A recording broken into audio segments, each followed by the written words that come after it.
So on my Brompton bike, I've got the plastic chain guard, which is held in at several points around here, but some of them come loose, like this one's come loose, and so I've been trying to work out how to get these back in place.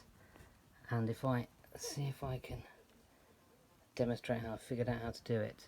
Now I think there's a plastic cylinder in the middle of those, and what you can do is if you find a washer that's the right size, this is an 8mm, and you can position it so that the middle of the cylinder goes through the washer like that, so only the outer bits are touching it, and then you get a sort of a punch, and with a hammer you can tap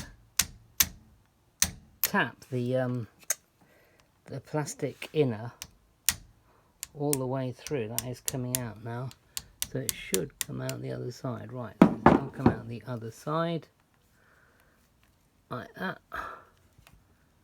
That's jolly good.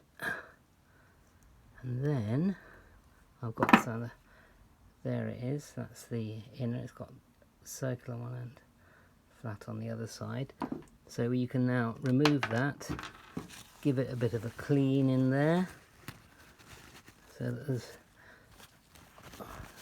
best chance for doing that.